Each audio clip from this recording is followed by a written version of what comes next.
जिंदाबाद जिंदाबाद जिंदाबाद भूपेन बरा जिंदाबाद जिंदाबाद जिंदाबाद असम पुलिस हाय हाय हाय हाय असम पुलिस हाय हाय हाय हाय असम पुलिस ले ले असम पुलिस ले ले Assam police go back Assam police go back চাওক আজি আমি কৰ্মীসকল ওলাই আহিছোঁ আমি মহিলা কংগ্ৰেছ আমাৰ যুৱ কংগ্ৰেছ আমাৰ পেৰেণ্টছ বডি সকলো আমি যি ওলাই আহিছোঁ আমাৰ যিহেতু আমাৰ সভাপতি শ্ৰী মাননীয় ভূপেন বৰা ডাঙৰীয়াক তেওঁ 3টাকে নন বেলেবল আৰু 8টাকে বেলেবল গোচৰত তেওঁ ৰঞ্জু কৰা হৈছে। এটা খুব দুখ লগা কথা যে অলপ দিনৰ আগত আপোনালোকে দেখিছিলে আপোনালোকে গম পাইছিলে যে তেওঁ এজন যুৱকে প্ৰহাৰ কৰিছিলে, কিন্তু আজি সেই যুৱকজন একদম মুক্ত আকাশত ঘূৰি আছে। কিন্তু আজি অলপ দিনৰ আগত যিহেতু ন্যায় যাত্ৰা ন্যায় পাবৰ কাৰণে আমি ওলাই আহিছিলোঁ, আমি সকলো কংগ্ৰেছ কৰ্মী ওলাই আহিছিলোঁ। ইয়াত কিন্তু এজন ব্যক্তি ৰেছপনচিবল নহয়, ভূপেন বৰা ডাঙৰীয়াই অকল ৰেছপনচিবল হ'ব নোৱাৰে।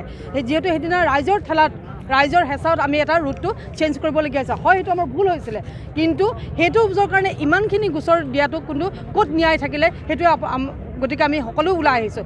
যদিও আজি তেওঁ এৰেষ্ট কৰা হয় কিন্তু আমি সকলো কৰ্মীসকলক কিন্তু আমি সাজু হৈ আছোঁ, আমিও কিন্তু এৰেষ্ট হ'বলৈ ৰেডি হৈ আছোঁ। প্ৰথম কথা হ'ল এখন গণতান্ত্ৰিকভাৱে নিৰ্বাচিত চৰকাৰৰ এক অগণতান্ত্ৰিক আৰু স্বেচ্ছাচাৰী শাসনৰ আজি নমুনা আমি অসমৰ ৰাইজে দেখা পাইছে। বিগত ভাৰত জোৰো ন্যায় যাত্ৰাত আমাৰ সভাপতি ভূপেন বৰা ডাঙৰীয়াৰ নেতৃত্বত অসমত যি ৰাহুল গান্ধী ডাঙৰীয়াৰ যি যাত্ৰাক সফল কৰিবৰ কাৰণে অসমৰ ৰাইজে যি সঁহাৰি প্ৰদান কৰিছিল, সেই সঁহাৰিত বৰ্তমানৰ বিজেপি চৰকাৰৰ মুখ্যমন্ত্ৰী হিমন্ত বিশ্ব শৰ্মা ভয়ত ভুগিছে আৰু তেখেতে জামিনবিহীন কেইবাটাও ভুৱা গোচৰত আমাৰ সভাপতি ভূপেন বৰা ডাঙৰীয়াক তেখেতে গোচৰ কৰিছে আৰু সেই গোচৰত তেখেত আজি সাক্ষ্যদান কৰিবলৈ আজি তেখেতক মাতি পঠোৱা হৈছে। তেখেত ইতিমধ্যে যোৰহাট আৰক্ষীত প্ৰৱেশ কৰি সাক্ষ্যদান কৰিব। আমাৰ কংগ্ৰেছ কৰ্মীসকলৰ কথা হ'ল যে এই ন্যায় যাত্ৰাত আমাৰ সভাপতি ভূপেন বৰা ডাঙৰীয়াক ৰাজনৈতিক আৰু শাৰীৰিকভাৱে হত্যা কৰাৰ যি ষড়যন্ত্ৰ কৰিছিল, সেই ষড়যন্ত্ৰত হিমন্ত বিশ্ব সফল নহয় তেখেতক এতিয়া আদালতৰ কাঠগড়াত থিয় কৰাব বিচাৰিছে। আমি এতিয়া সাজু আছোঁ, কাৰণ এই যাত্ৰাত ভূপেন বৰা ডাঙৰীয়াক শাৰীৰিকভাৱে আক্ৰমণ কৰা হ'ল, নাক ভাঙি দিয়া হ'ল, ভৰি ভাঙি দিয়া হ'ল। তাৰ পাছত সেইজন বিজেপি অতাতাইক তেখেতসকলে গ্ৰেপ্তাৰ কৰিবৰ কাৰণে সক্ষম নহ'ল, কিন্তু আমাৰ সভাপতিগৰাকীক তেখেতে আজি চোৰৰ দৰে ইয়াত মাতি আনিছে। আমি হাজাৰ হাজাৰ কংগ্ৰেছ কৰ্মী আজি সমগ্ৰ অসমত উৎকণ্ঠাৰে ৰখি আছোঁ। আজি আমি তেখেতক সংগ প্ৰদান কৰিছোঁ আৰু হিমন্ত বিশ্ব শৰ্মাৰ গৃহ বিভাগক আমি সকীয়াই দিছোঁ, যদি আমাৰ সভাপতি ভূপেন বৰা ডাঙৰীয়াক আপোনালোকে আজি গ্ৰেপ্তাৰ কৰে তেতিয়াহ'লে আমাৰ সমগ্ৰ অসমৰ জিলা সভাপতিসকলে সিদ্ধান্ত লৈছোঁ, সকলো গৃহ সদৰৰ থানাত গৈ আমাৰ কংগ্ৰেছ কৰ্মীসকলে আজি জেল ভৰোৱাৰ কাৰ্যসূচী গ্ৰহণ কৰিব।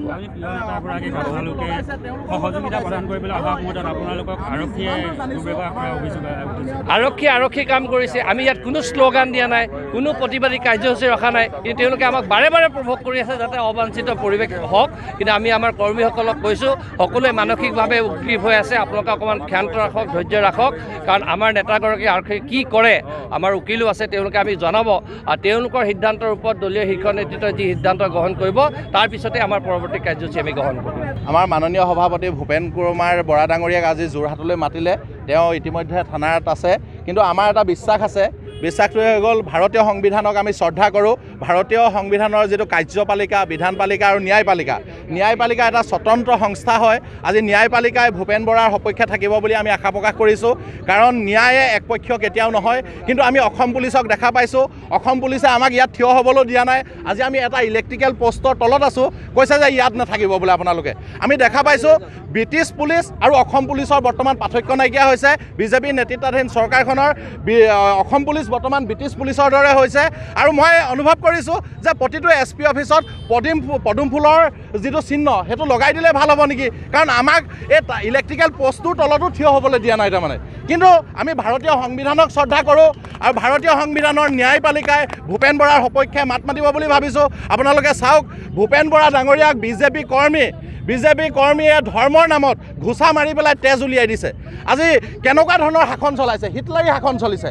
ব্ৰিটিছ পুলিচ আৰু অসম পুলিচ বৰ্তমান একেই বুলি ভাবিছোঁ। যেনেকৈ ভাৰত স্বাধীন কৰিবৰ কাৰণে স্বাধীনতা সংগ্ৰামী মুক্তিযোদ্ধাসকলে প্ৰাণ আহুতি দিছিলে, আমি ভূপেন বৰাৰ সপক্ষে আজি থানাৰ বাউণ্ডেৰী ৱালৰ কাষত আছোঁ, ইলেক্ট্ৰিকেল পষ্টৰ কাষত আছোঁ, কিন্তু আমাক ইয়াৰ পৰাও খেদি পঠিয়াবৰ কাৰণে অসম পুলিচৰ চিপাহীসকলে কৈছে আপোনালোকে এইখিনি থিয় নহ'ব। সেইকাৰণে পুনৰ কৈছোঁ যে প্ৰতিটো SP অফিচত পদুম ফুলৰ ছবিটো লগাই দিয়ক, তেতিয়া আমি গম পাম যে অসম পুলিচ বৰ্তমান বিজেপিৰ একপক্ষীয় হৈ গ'ল। ধন্যবাদ। ভূপেন বৰা জিন্দাবাদ ভূপেন বৰা জিন্দাবাদ অসম পুলিচ go back ন্যায় আমাক লাগিবই ন্যায় আমাক লাগিবই পুলিচৰ গুণ্ডাগিৰি নচলিব